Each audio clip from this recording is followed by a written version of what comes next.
We're here. We're taking a photo. We just started the episode. Welcome in. Welcome in.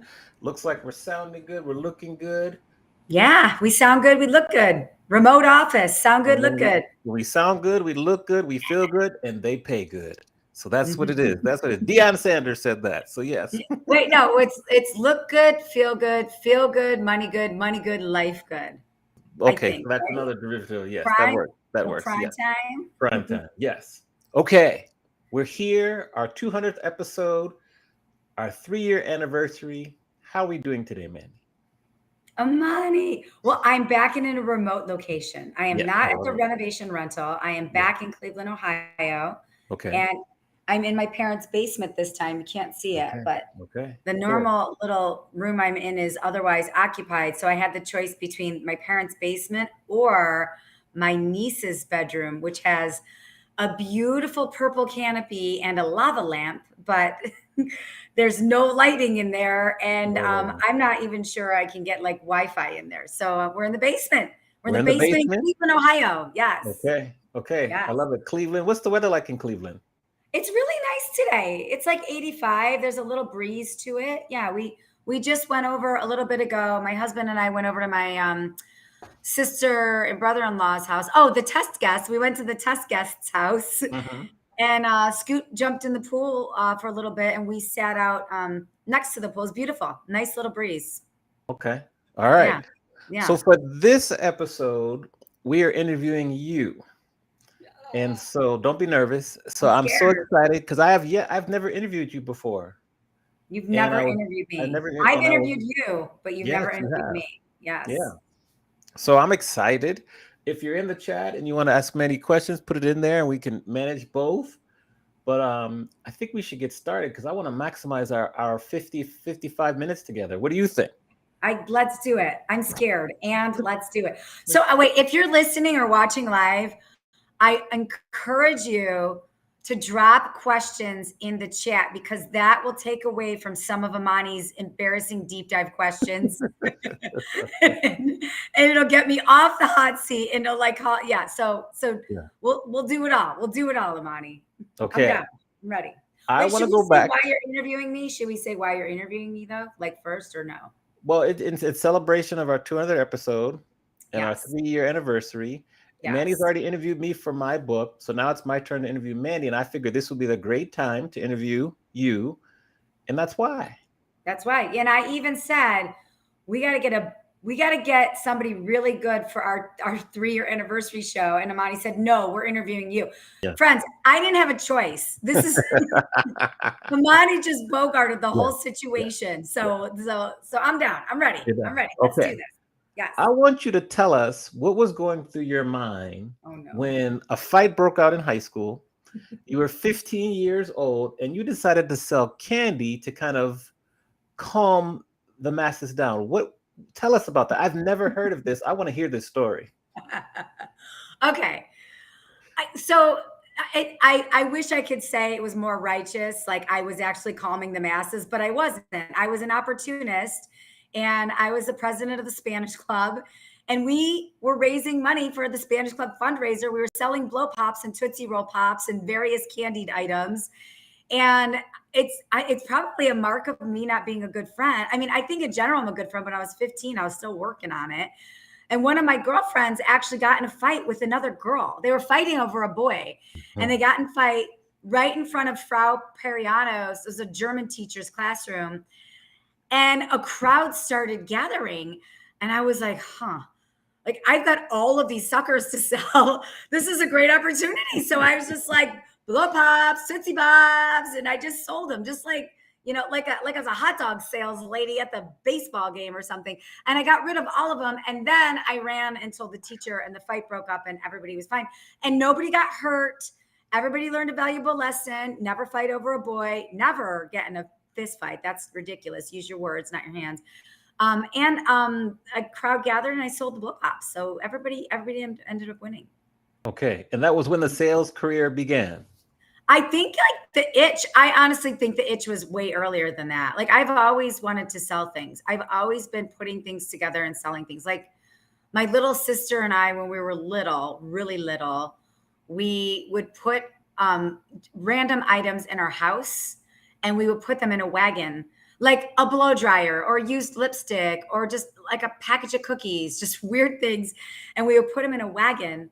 And we would walk up and down our streets as we were kids, and we would knock on people's doors and we would sell things like out of our wagon, and people would buy them. I don't know why they would, but they would buy them. Maybe we were fun. We could have done some rhyming or sang some Christopher Cross songs or something. But yeah, like I think the selling's always been in me. I really do. Okay. I think I've been wired that way. You referenced Christopher Cross. I love his song Sailing. So we shout out to Christopher Cross. Christopher Cross. For anyone who's tuning in for the first time and meeting both yourself and me, Amani, how would you summarize you in 30 seconds or less? Oh, damn it, Amani. I didn't prep for this one. Of course you did. It won't be the last time. You've only, in all fairness, you've only been asking this question in the last like 4 or 5 episodes, and you haven't been doing it every episode. This has been intermittent, so I was not prepared to answer this, but I will. It won't be the last question you're not prepared to answer. Just trust me. Okay, 30 seconds or less. Yeah. I am a proud and creepy dog mom to Luca. I am a very, very optimistic homegrown girl from Cleveland, Ohio, North Royalton, Ohio. Endlessly optimistic Browns fan, which I don't know why I am, but I am. I'm a business person. I'm a best-selling author. And I believe in putting the best in the world all the time, as much as possible. Good. See, for that will get you your applause for the day. Oh, I forgot to say that I'm a wife. I'm a wife of 11 years. We just celebrated our anniversary. I'm Scooter's wife. Yeah. Okay, very good. Good thing you added that in there. Happy anniversary. Now, the companion question is, what are the 5 things you want to be known for? Oh boy. Okay. I got to hold my fingers up for this. Okay.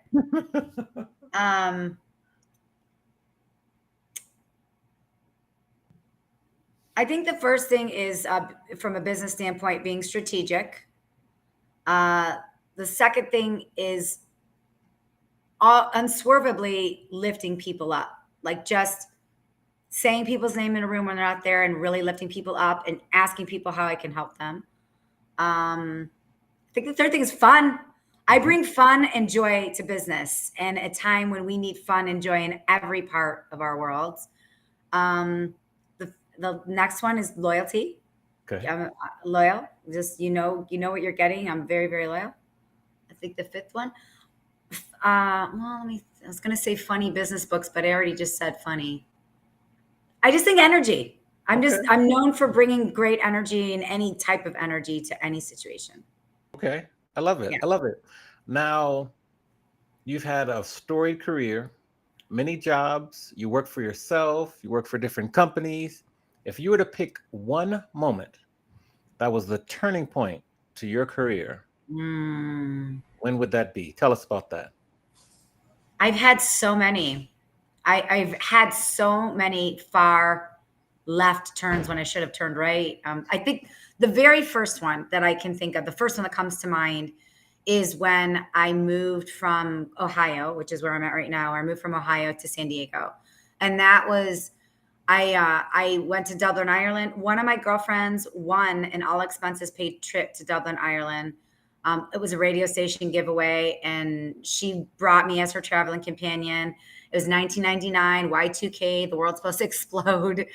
And we went to Dublin, Ireland with 400 other Americans and Europeans. And it was a blind date. They called it the blind date concert. So they loaded us up on a bus and had a concert for us. It was Smashing Pumpkins. It was amazing. And I remember feeling so lucky and so grateful. And I thought, okay, I'm going to make a New Year's resolution that matters. So I feel so lucky. And my New Year's resolution was that I was going to move out of Ohio by the time I was 25. And my birthday's in August. And it was December, so I had around 8 months to figure it out. And so when I went back to Ohio, I sent my resume out everywhere. I sent it everywhere. But you have to remember, I was 24 years old. I had only been in the working world for like 2.5 years. I had no experience. I was a marketing manager at a banquet and conference center here in Ohio, which was great. I loved the job, but I had no experience. So the only people that would call me back were San Diego. And so I flew out there in June and I interviewed and I came back and I said, I'm moving. I didn't even have a job. I just said, I'm moving to San Diego. And so the day before my 25th birthday, I loaded up my 25-foot moving truck, drove out to San Diego and landed there. It'll be 25 years next month. All right. And I got the job at the Sheraton San Diego. I had never worked at a hotel in my life. In fact, the general manager said to me, Joe Tersey said to me, and you couldn't say this now, but you could say this, that, and that's fine. I love him. I have no problems with what he said, but he said, you have no experience. And he was basically like, look at you. Also, my interview, what I wore was ridiculous. Not that what I'm wearing right now isn't totally ridiculous too, but what I wore was ridiculous. And I was so unpolished. I was not interview ready. I didn't have any mentors telling me like, wear this, say this, do this. I just kind of winged it. And he said, he basically said, you don't have the look, you have no experience, but I like you. And I think you've got a good personality. You've got good energy, and I'm going to find a job for you here somewhere. He's like, give me some time. So 2 weeks later, he came back and he gave me a job as a catering manager at the Sheraton San Diego. And that was his claim to fame as a leader.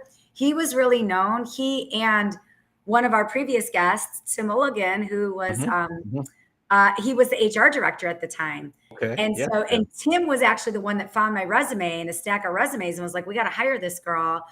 And they both were known for finding talent. Even if my experience didn't match, they found what they considered talent at that time. But really, it was just a good attitude. And that was what changed the first. There are many things that changed my career, but that was the first thing that changed. It leveled me up from, banquet and conference center in Ohio to being in California and really being in the hotel world. That was my entree into the hotel world. Okay, very good. Shout out to Loretta Allen, who's tuning in. Thank you. She wishes us happy 3rd anniversary. Hi, Loretta. Thank you very much.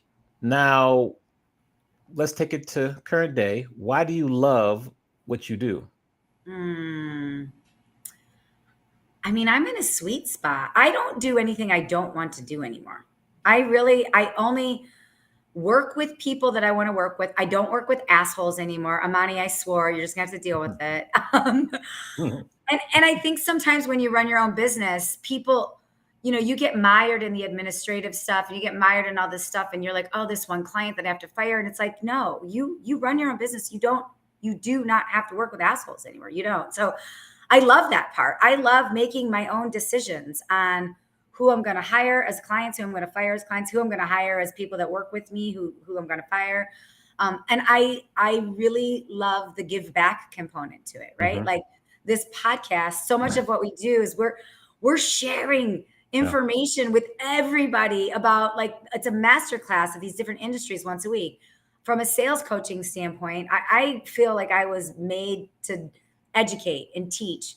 And that's what I'm doing with sales coaching all day, every day. And it doesn't have to be one way. And I love that. I love that. Like, I was trained in sales in one way, but I always knew it could be a different way. And I've hung my hat on that. Yes.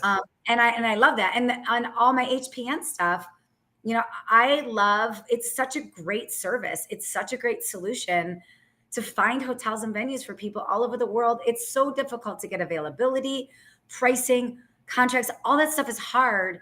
And now that I've been doing this so long and I've been to so many destinations and I've had so many wars in terms of like just crazy stories, that I can see it a mile coming and I can really help my customers. Like, I think there's a lot of value there. So I love that it's not one thing, and I love it's diverse, but I like being mired in it. Okay. Deeply. Okay. Shout out Christine Hartman. Good to see you here. She says, yay to not working with assholes. So yes, thank you. Christine. Say it. Oh, we even got Amani to cuss. Yeah, it's my kind of interview. Speaking of love, as you think back to all of your coaching clients, I'm sure there's one, you'd have to name them, that you just loved the work you did or the progress that you had with them. When you think of the coaching clients you love, what's one story of love that really just makes you smile? Oh, that's so nice. I love all my coaching clients. And you know, half the time it's teams of people. Okay. And the other half it's one-on-one. But the first thing that came to mind when you said this, and I don't want to say it's like children, you don't love one more than the other.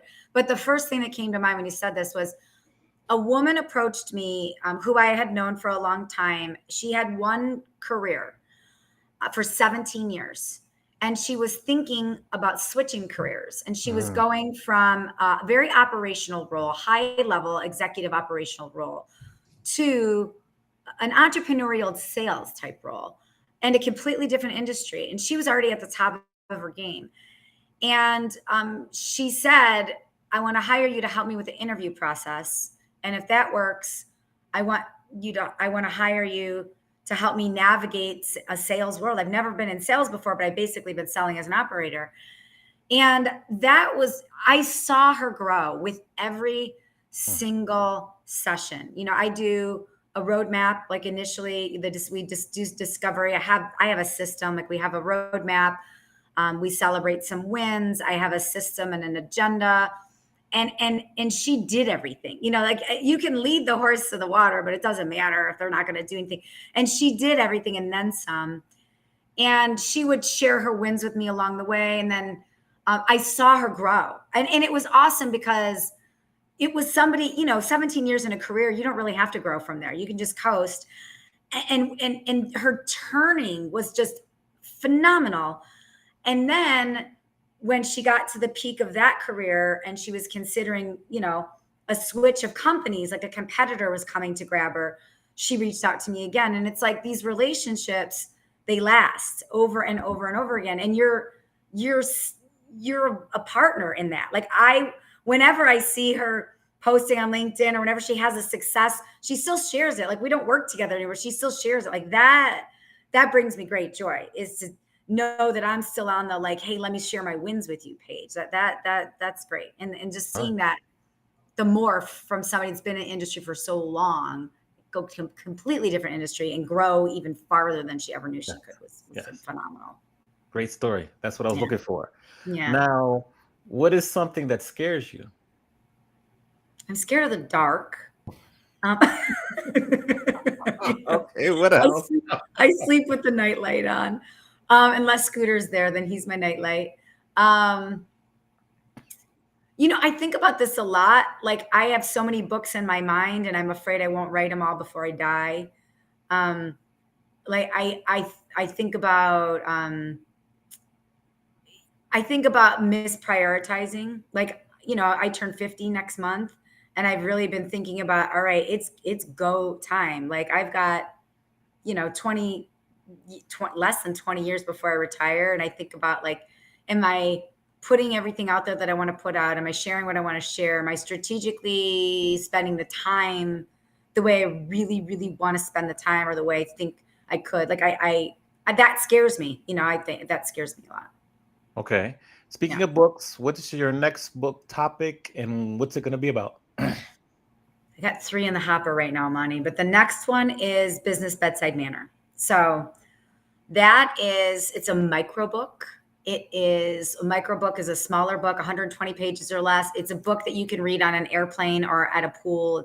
It's meant for short attention spans like we all have now. And Business Bedside Manner is something that I trademarked, registered trademark, like went through the whole process. It took a while, but I got the trademark. And Business Bedside Manner is your approach. Who do you want to be in business? Who do you think you are in business? How do you show up? And it defines business bedside manner. It gives you the 4 key components of a good business bedside manner. It asks 5 questions to develop a better business bedside manner. And then it gives 6 tech hacks to create an unbeatable business bedside manner. So at the beginning of the book, you're like, what the hell is a business bedside manner? At the end of the book, you're developing your own. Like, you will have your own business bedside manner that you take into the world, and you will be looking deeply at yourself more than you normally would have by reading a book. Now, it's funny. I share stories. The whole thing about Business Bedside Manner started as a bike rant at a deal gone awry. So it's a funny, it's on brand, a funny business book, but this one is you start with not knowing anything about it, and you will end walking away with your own business bedside manner. So I'm very excited about that one. Now, what are maybe 2 or 3 lessons that you learned from your first writing experience, your first book, that you're going to apply to this process? Well, I don't want to say don't hire a PR firm, because I love PR firms, but the PR firm I hired wasn't awesome. So either vet that PR firm differently, or be really strategic about the marketing, because I did all the marketing myself. My publisher was amazing. Like, they were awesome on illustration and editing, internal editing, external editing, the content editing. They were so good at that. They were very good at the cover. They were awesome at distribution. But the marketing piece, it's really up to you, right? So I would never do that myself again. I will hire a marketing agency to do that, because it's just such a heavy lift. But I'm glad I went through it myself the first time, because now I know what to expect. And when I interview marketing agencies, like, if they tell me they can't do anything, I'll be like, yeah, like, I know exactly what can be done. I know exactly how much time it takes. So I think that was my biggest thing. And I think, like, when I first was looking at publishing a book, it was all about just getting the book out there. And then I think I got kind of wrapped up in, I want it to be a best-selling book. Mm-hmm. And I don't want to get wrapped up in, I want to be a best-selling book. It was a best-selling book. It was a great success. But I think when you're going for the titles or the awards, it takes away from the process. And I think it takes away from your intention that you're putting out there. Mm-hmm. And so I really, really just want to get Business Bedside Manner out there. I just want to be intentional about, like, getting this strategy out there, helping people realize their best personal business bedside manner. If the awards and the lists and all that stuff, if that comes with it, amazing, I'll take it. But I really want to be intentional in getting it out there, because I got a little wrapped up in it last time, and it, not that it didn't matter, but it's all about the content and the reach anyways. Yes. Well said. Now, when Christine and I want to know, when will this micro book be released? I have no idea. So sometime in 2026. 2026. It's the outline is written. The book is basically written. There needs to be some restructuring of it, but I have not invested the time that I would like to in the last 6 months or so. This was supposed to be the first half of the year to do that. Yeah. And then, as you know, between renovation stuff and life stuff and family stuff and life be lifing. Yeah. So I'm also not putting pressure on myself for that. Like, but I will say this, like, you asked me what I'm scared about. I'm scared I'm not going to get this book into the world fast enough, because we need it. Like, one of the key components of Business Bedside Manner is empathy, practice empathy. We need it. Like, there's things in business we need desperately right now. And so I'm just worried I won't get it out fast enough, and everybody will be talking about Business Bedside Manner, even though I trademarked it. Everybody will be talking about it in their own way. And it won't seem like I'm bringing it to them. It'll be like, oh, it's just another book about this thing we need to talk about, kind of thing. Okay. You mentioned marketing. You are very, very skilled at sharing business and life on social media. And you're very consistent with it. You do very well at it. What is maybe 2 or 3 pieces of advice for people who want to follow the same format and the same kind of plan that you've adopted? Roadmap, your roadmap. I mean, get over yourself. Like half my posts, I'm not wearing makeup. My hair's in a ponytail. I have mustard on my shirt. Like, just get over yourself. Like I used to like have to be all dolled up, and it's just like, nobody cares. Just be your most authentic self. Don't be over authentic, right? Where people are there, where you're just so, where it's blatant and weird, but like, just get over yourself and just post. I mean, I think I learned a lot. My best roadmap strategies, I learned a lot along the way by experimenting. So experiment. Like today, it might be an experiment with a 30-second video with a camera on you. Tomorrow, it might be a carousel with multiple pictures. Like, you have to experiment so you know how your most authentic voice is released into the world, but also how your audience finds you too, right? And some people might not like you, and you may not get all the likes and the follows and the comments, and people might, give you a thumbs down, but who cares? Just get over yourself and get out of your own way and just start doing it. How do you handle the mental component where you're not worried about likes, impressions, views, etc.? I don't care about any of that. I know that what I am putting into the world matters to just one person. And if it doesn't matter to just one person, it feels really good to me to just get it out of my head. So I don't care about that. From a business standpoint, for certain posts, like when I'm promoting things, yeah, I'm looking at the insights, I'm looking at what works and what doesn't. But when it comes to just like the daily activities, I mean, I have a plan of what I'm posting, but I'm not looking like, oh, I feel bad about myself. This one didn't get as many posts, or this one didn't get as many likes or comments. I always want people to comment. Like, the greatest way to tell me you love me is to comment on one of my posts, because that helps with the engagement. But I don't care about that. Like, if it helps just one person, that's all that matters. Just one person. Okay. How has a failure or an apparent failure set you up for later success? Do you have a favorite failure of yours? Oh, Jesus. I have failed so many times. Like, fail is how again, these are the first things that come to mind. I was a very young leader. I was a director of sales and marketing at 29, and it was my very first director of sales and marketing role. I had to build a team. We were opening a venue. The owners weren't in the hospitality business. They were in the mortgage real estate business. So they did, it was new to everybody. And I was a bad leader. I was impatient. I put a lot of pressure on people. I was modeling some bad behavior. I had some leaders before me who I liked, and they got the most out of me. But what I learned through that is, like, when you manage people and you lead people, you have to meet people where they're at and build from there. And not everybody wants to be led the same way.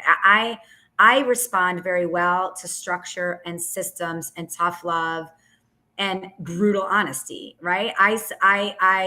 I respond to pressure and chaos. Like, I respond to that, but not everybody does. So as a young leader at 29, I put on pressure. I publicly embarrassed people, not on purpose, but I thought in a group setting, we're going to talk about your numbers. We're going to talk about where you're at. What do you do? What are you not doing? And I learned that it would cause the meeting to be tight. Like, the molecules in the air were tight, and then it closed everybody down. So I had to disarm the situation. And I learned the hard way. I learned that I was a bad boss, and I eventually became a good boss. Hi, Scooter. See, Scooter. Join us on the screen if you dare, Buns. Yeah, come on in when you're ready. So I was a bad boss, and then I learned how to be a good boss from being a really bad boss. Okay. Oh, Scoot's gonna say hi. You want to say hi? Okay. Yes. Oh, hello. Oh, we have a little cake here. We have a little celebration cake. What's up there? Scoot makes an appearance. I love it. Okay, we have a happy. What you doing? I'm making a tiramisu. Okay. Ooh, tiramisu. So I ran out of whipping cream. I had to whip some more cream, and now I'm going to put the third layer on and then cream it all up. A little cocoa powder. Should be good in about 2 hours. I'm jealous. I want some tiramisu. Okay. Yeah, Wow. There you go. Okay. Wow. Okay. Let's go back to social media. We have a couple follow-up questions. So Christine wants to know, what's the prime rate of frequency for like showing your live personal pressure on social media? Is it daily, every other day? What's your thoughts on that? I do on Instagram. I do daily. I used to do in the morning and at night, and that worked for a while too. Again, Christine and anybody asking, you got to experiment. So I used to do in the morning and at night. Now I just do daily on Instagram. On LinkedIn, I just do 3 times a week, and I vary the posts. But when it comes to frequency, the quality of the posts matter. So you want to give, right? It's like Gary Vee says, jab, jab, jab, hook, right? You want to give value, give a stat, give some information that people might not have known otherwise, and then make an ask. If you're making an ask all the time, people are going to tune you out and you're overselling. You want to give to your community, and that's the best way to build a community. So for me, LinkedIn is 3 times a week or so. And unless I'm going somewhere interesting, I want to share that. And then Instagram's once a day. TikTok, I've been doing like once a day or a couple times a week, but I've been trying to do like a sales post once a day. That works for me right now, but it changes over time. You got to experiment. Part of the result of doing a lot of work and putting a lot of stuff out there with social media, etc., is that you acquire critics. Yeah. How do you handle your critics? I mean, people's opinion of me is none of my business. I'm sure I've got a lot of critics, but if you want to give me some criticism coming from a loving place, right? Because you want to give me constructive criticism and with the intention that I love you and I want you to be better, I will listen to that all day, every day. And I take it very seriously. And I do take action on that. I love constructive criticism. I know, Amani, you've given me some, and I appreciate that. I think that's what makes us great buddies, right? But if you're just criticizing me because you're a jerk, I have no time for you. Like you belong nowhere in my brain, in my sphere at all, because you're doing it to be a jerk. It's one thing. If you're doing it to help me, I'm all ears. I will listen all day, every day. Yeah. Cool. Great answer. Russell Edmonds tuning in on Facebook. Thank you. He says, congrats. We appreciate the love. Hi, Russell. Right. Now, Mandi, tell us about the darkest time of your life. How did you get through that? And what did you learn from that experience? Darkest time of my life. It's so every time you ask these questions, I have a flash of a moment. And I don't know if it's the darkest. It's the first flash. Yes. So I'm going to share this. So this had to be 1999. Yeah. I was living in Ohio. I was working, working girl, living in Ohio in a house with 3 roommates. And I had gained a bunch of weight. I was doing drugs. I had gained a bunch of weight. I was drinking a lot. I was very unhealthy, and I was not sleeping, and I was up late. And I remember I was watching, it was like an infomercial on TV. It was like one of those Easy Gliders or health something or other. And I just remember, and it was dark. Like it was visibly dark, but it was also a very dark time in my life where I was like, I think I went to 7-Eleven or something that night, and I was in line, and I thought the guy behind me was going to like attack me, stab me, something. And I just remember going back home being like, what's wrong with your brain? Like, what is wrong? What are you doing with your life? What is wrong? And I was 24 years old. Yeah, I was 24. Like, what are you doing with your life? Like, is this it?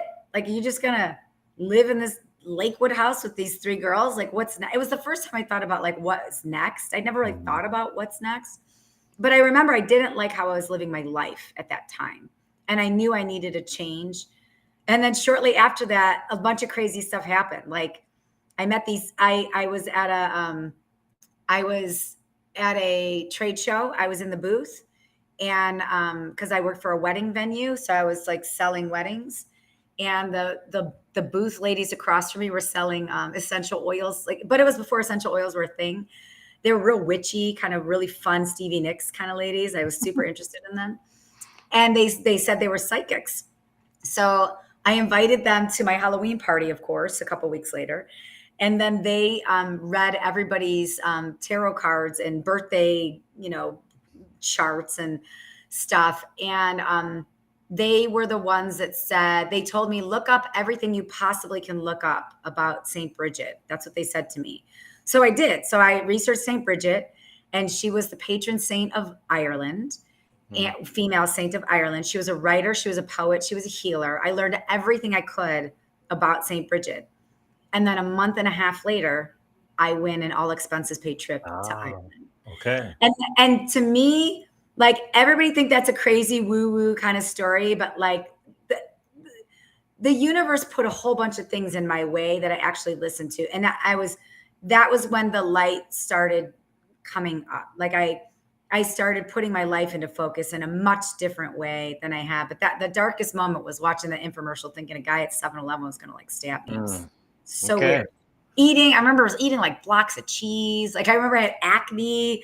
I was so overweight. Now all those things are fine if that's your destiny, right? But like I just didn't feel good. And I knew there was something better for me. Awesome. Thanks for sharing. Now, who is the most influential? I think I know the answer, but I'm going to ask anyways. Who is the most influential person for you growing up? Well, I have a lot of influential people. Who do you think? I want to hear who you think I'm going to say. Maybe your dad? Oh, my dad. Well, my mom and dad, both of them. Yeah. My whole family was very influential to me because everybody worked really hard, but everybody always brought joy and levity. Even like right now, we're all gathered in Ohio for my nephew's funeral, which is devastating. We're devastated, right? 36 years old. He's too young to pass. Yeah. But we're all still laughing together. We're all still, like, I was at my sister's today and she's got a diabetes pump and she was talking about the dress that she's going to wear to put her pump in her pocket. And we're like, oh my gosh, what if you're giving the eulogy and the pump falls out? And we're like, look at the pump. Like, even then we're just laughing. And I think my family is the most influential unit in every single one of them, mom and dad, my mom and dad. I could go name by name and list why each person is influential. But yeah, I mean, it starts with family for me. It starts and ends with family for me. Good answer. Good answer. Now, what do you find easy to do that your friends find hard to do? A lot. Well, give us top three. Give us top three. Top three. I think really fast. I process information very quickly. This is true. This is true. And I know it's so annoying to you because like I think fast, I process information fast, and I spit things out fast. And even my husband, who's cerebral and a genius, he's so smart, but he'll even be like, pause for a minute. Like it takes most normal people time, but I thought everybody thought that way, and that I was just being impatient. But maybe I have undiagnosed ADHD. I have no idea, but I process information quickly, and I think very, very quickly. I don't know. What easy for me is difficult for others. Do you think very fast? Positivity. Okay, keep going. Positivity. Yeah. Okay. I think I have an ability to forgive or not be judgmental. Or a capacity to love. I don't know how that's all wrapped into one, but like, there are some people, like some of my friends are like, I can't believe you are still friends with that person. I can't believe you are still interested in that person. I'm like, they're just doing their best. I think, I don't know if you call that empathy or a bandwidth or whatever that is. Yeah. Good. That's good though. Yeah. Now, what would you like to be better at? Oh, Jesus. Everything. What would I like to be better at? I mean, right now I'm in this big health zone. Like I just think about lifting weights. Like I'd like to do more chin-ups and push-ups. Like, right. I want to have better physical balance. Okay. That's a good one. I want to be able to walk up and down stairs without like holding a railing or like worrying that my stigmatism is going to trip me up. Yeah. Like for me right now, it's just all about health and just maximizing that. Tell the people why it's all about health. What your goal is when you turn 50. Tell the people about that. Tell the people. I'm going to tell the people. I turned 50 next month. And last year I set a goal. It's called Best by 50, BB50. And I created 6 categories of what I wanted to be better at. When I wake up on my 50th birthday, I wanted to be the most comfortable I could ever possibly be in these 6 categories. So the categories are spiritual, financial, business, nutritional, physical, and emotional. So once a month, I've been setting these micro goals, chipping away at it, in a micro goal for each category, like a little micro goal for each category. I've been chipping away at it. And as a result, like I'm 55 pounds down today than I was 18 months ago. Wow. I would say from an anxiety disorder standpoint, which I have, it's something I manage every day. From a meditation standpoint, my anxiety is much more under control than it ever has been, even considering all the stressors that have been happening in the last 6 months or so. Yeah, I mean, if you go category by category, I feel really good when I wake up on August 9th in less than a month that I've done the work, and I want to continue to do the work and level up from there. But it's been a lot of work. I was looking at the calendar, but I remember you're going to be on vacation for your birthday, so we'll plan something else. But what has been the key for you to consistently finish your micro goals, which have then led to bigger and just some amazing results? What's been the key? Consistency and tracking it. Like, so I journal every night of how I feel about whatever, or just clear the cobwebs. But I also have a Google spreadsheet, and I'm looking at that like once a month. And if there are certain goals I've set that are too high or too low or don't make any sense. So I've just forgiven myself for not completing them. Like that was just too lofty of a goal. Set a different one. That's the beauty of resetting them once a month. Some goals have become a ritual, and other goals just completely went off. I didn't do them. I didn't. Yeah. Okay. What's the one lesson in life that took you the longest to learn? Jeez Louise. Not like you don't know everything. I've never thought that I knew everything, but it's okay to be dumb about some stuff. It's okay to not know everything. It's okay not to have the answers. It's okay to learn. Like, I'm a curious person.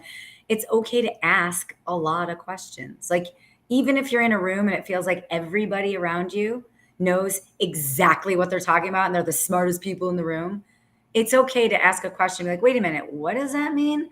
Because you might be asking the question that other people might wonder about too, but they're too afraid to ask. Yeah.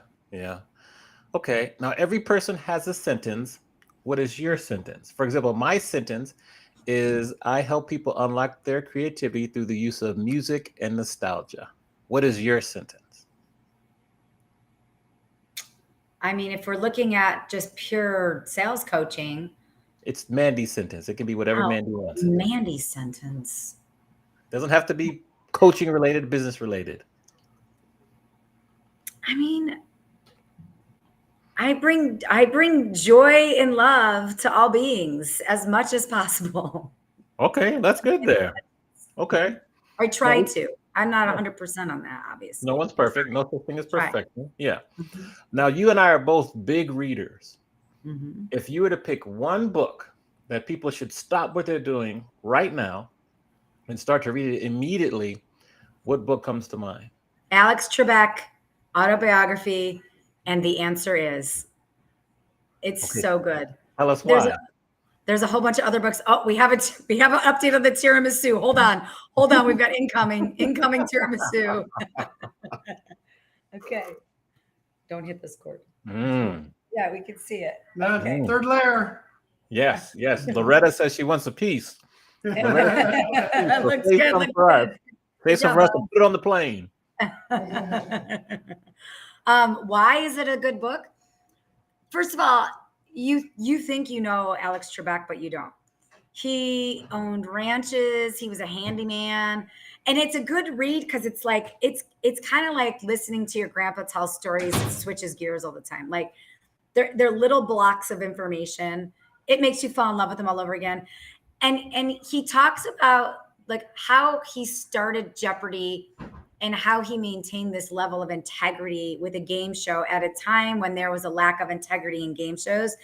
And his integrity weaves through everything that he does. And I think it's just a good reminder on how to live your life personally and how to live your life professionally. I got a lot out of it personally and professionally.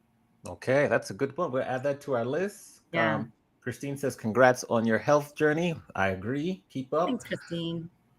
What's been the best advice that you have ever received? The first things that come to mind when you, and I'm going to say them because like, that's just what's happening. It's not the best, but it's the first thing. I was in a situation a while ago where an older person in my life, not my parents, but an older person in my life was adamantly telling me what this person wanted me to do with their money after they die.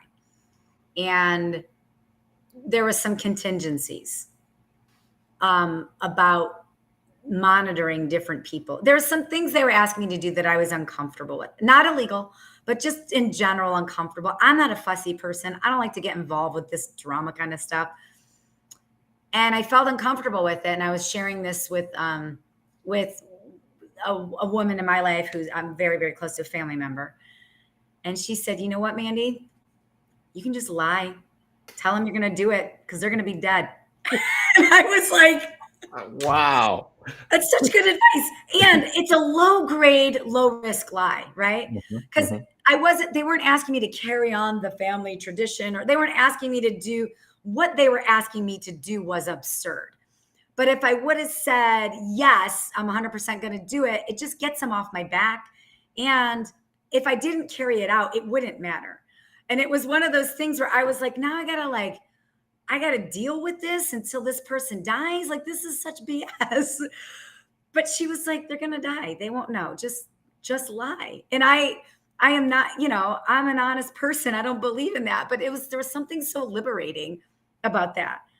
There was something so liberating about that. So yeah, I think that was good advice. Okay. I like it. Yeah. When you look at our podcast, over 200 episodes. Yeah. What surprised you about the podcast, and what are 3 things you learned that you didn't expect to learn? I'm surprised that we're still doing it.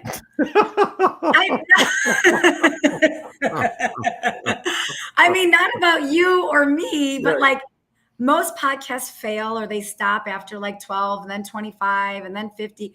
We've just kept going. I am surprised we're still doing it. And I'm delighted we are, and we just keep going. I know we're just getting started, but I'm surprised we're still doing it. And then what 3 things? What was the other question? The 3 things. You learned from the podcast. Oh, well, I've learned how to do a podcast. So I didn't, you taught me about sound and live shows and streaming and restreaming and evergreen content. Like, I didn't know the world of the podcast is a whole new world. So I've learned all things podcasts, and now I'm an evangelist for it. And I love sharing about it. Right. I think the other thing I've learned is like, we're a live show. Like earlier today, my cousin was walking down here. She's like, I don't want to be in the way. I'm like, get in the way. Like, this is a live show. So I think I've learned that like when you have a live show, anything can happen and you just roll with it. It's helped my professional speaking too, because it's made me less nervous on stage. Like I do this once a week. Anything can happen. I can get on a stage for 45 minutes. Anything can happen. Yeah. And I think the third thing, I've learned so much. I mean, the third thing that I've learned is, when you build a community, it's just like, if you build it, they will come. We're building something and people show up over and over and over again. And if you build it and you're consistent, people will come. And it's proved time and time again to be true with the podcast. Okay. Before I ask my famous final question, I got a couple more for you. My first one is that if Mandi is coming up to bat for the Cleveland Guardians, bottom of the ninth, you're down 3-2 to the Yankees, but there's a man on second and a man on third. What song is playing as you walk up to bat? Oh, man. Brave. By Sarah Bareilles. Okay. Right? Yes. No question. Yes, that's your song. Great. No need to ask. That's my walk-up song. I thought you were going to ask me what my batting strategy was going to be. I was totally thinking, I'm like, am I bunting? Am I slap bunting? No. Am I changing? Am I batting left? Am I switching the pitch? What am I doing? You're just the song. Just don't need to talk about strategy. Tell the people how they can find out more about Mandi, and also, we have the links that are going, but talk to us about the importance of the California Hotel Lodging Association Foundation. Talk to us about that. Yeah. Okay. If you want to, just find me. I'm weirdly available. MandiGraziano.com. Mandi with an I, Graziano with a Z. All my blogs are on there. They're really funny. Encourage you to read them and let me know what you think, from a loving place. This podcast, you can just Google Mandi Graziano. And the California Hotel Lodging Association, this is an organization very near and dear to me. I'm one of the board directors for it. And we give scholarships to students that are attending California colleges who are pursuing a career in hospitality. And when I say hospitality, I don't mean a hotel. Like, it can be a restaurant, it can be a revenue management situation, it can be a real estate. You can work for a real estate agency that specializes in buying or leasing out hotels. Like, we give away, like last year, I think we gave away $165,000 in scholarships. This year, I think we'll give away close to $200,000 in scholarships. It's, I've been on a lot of boards. It's one of the most gratifying board work I've ever done, because you get to see these students. You meet every year. We have the gala. So this year we have the gala coming up in the fall. It's in October. Get a ticket to it. It's in San Francisco, and it's at the Argonaut Hotel. And the students tell their stories at the actual gala, and you get to meet the students. So we have like 90 minutes of networking with students before the event starts. And these students, they're ready to work. If they're not already working, they're coming up to you, they're asking for advice. But like, if you are an organization looking for a qualified young person to work for your organization, go to that gala, because there's literally 90 students there that are qualified and they are ready to be hired. And so, they come to you and they ask you questions, and then you stay in touch along the way. So 2 or 3 or 4 years ago, a girl named Nicole came up to me, one of the scholarship recipients. She was somebody that worked for the front desk at a hotel. And then she said she's thinking about sales. She ended up, eventually getting promoted to sales coordinator, eventually getting promoted to sales manager. She recently did a site inspection for one of my clients. I ended up hiring her for one of my sales coaching clients to do a shop. Like, these relationships, they start and they never, ever end. And to me, like, to be a part of something where you're actually giving money and you are building the bench of your industry is so valuable. So I'm going to do a 50th birthday promotion coming up on Instagram, where donate whatever you can to the California Hotel Lodging Association. There will be a button that you can click on. And if you don't want to wait for that thing to come out on Instagram, you can go to the California Hotel Lodging Association Hospitality Foundation website, click donate, even if it's just $10. Like, every little bit counts to building the bench of our industry. And even if you're not in the industry, if you've ever gone to a bar or a restaurant or a hotel, you're helping these students. So just give to it, because it's one of those things that just gives back over and over and over again. Okay. Yeah. Now, speaking of like board service, many people look at that as like, why would you give away your time for free? Mm-hmm. You are an extremely business person, have 3, maybe 4 businesses that you run. Why do you still give your time away to different organizations? Because it's not just the California Hotel and Lodging Association. You also volunteer with like MPI, Southern California, and other organizations. What's your perspective on that? I feel it's a duty. I think when you get to a certain point in your career, you can say, I don't have time, or you can say, I'm going to give back. And I just feel like I want to give back. And it's not for everybody. Like, I'm not shaming people that don't give back or invest time, but it's gratifying. I probably get more out of it than the organizations get out of it. Mm-hmm. And I just think it's the right thing to do. I think I think it's the right thing to do. It feels good to me, so I do it. I'm all about just doing stuff that feels good. I love it. I love it. 2 more questions for you. If you were to pick one accomplishment in your life, just one, that you're most proud of, which one is that? I think being a wife. I think I was really bad in relationships for a really, really long time. And I always made my career number one, always. And I sacrificed some great relationships with some great dudes, but I'm kind of glad they didn't work out, because it led me to Scooter, who is making a tiramisu for my family right now. Like, what a great dude, right? But it's really hard to be in a relationship, and it's very, very hard to be married.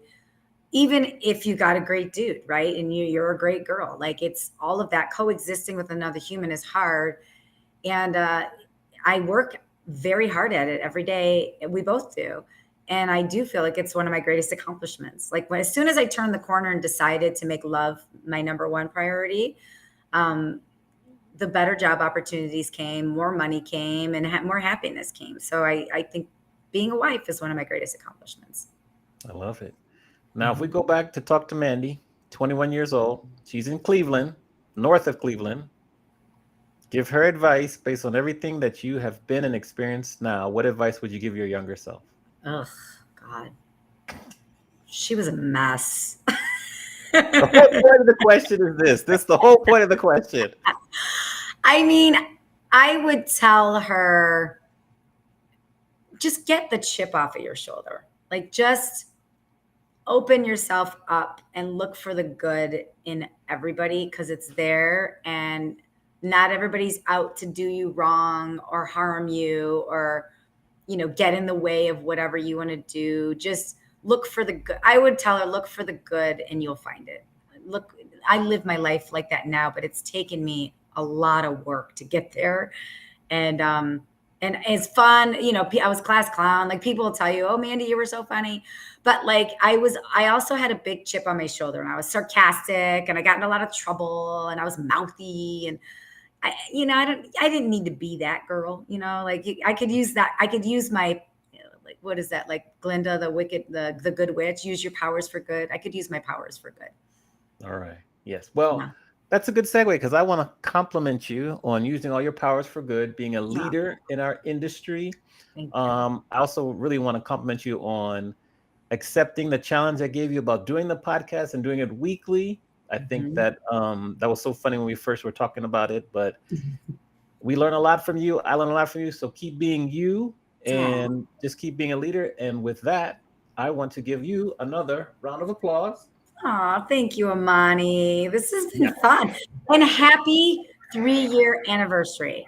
Yes. Happy 3-year anniversary. It's been a great ride, and I'm so proud of us. And you have been leading the charge with us. And I know I make you crazy with my spreadsheets and my systems and processes, but you were leading the charge on this. And I never would have done this if it wasn't for you. Yeah. So just thank you for being you. I appreciate you. All right. So that wraps up our episode for today. Who do we have to look forward to next week? I knew you were going to ask me, and I committed to memory, and now I forgot. Lynn? We'll see. We'll look. Hold on. Let me check real quick. We'll check real quick. It was on my newsletter. So let me look real quick, and we will see here. Our next guest for next week is Leslie Owen. Leslie, not Lynn. Leslie Owen. Yes, right. Linda Larkin is next week, or the week after. So Leslie Owen is next week. Thank you all for tuning in live and watching and listening to the replay. Make sure to rate, review, subscribe on the platform that you're watching on. Please subscribe on YouTube, share it with a friend. And with that, we will see everyone next week, 4 p.m. Eastern, 1 o'clock on the West, for another episode of Adventures in Business Live. Bye.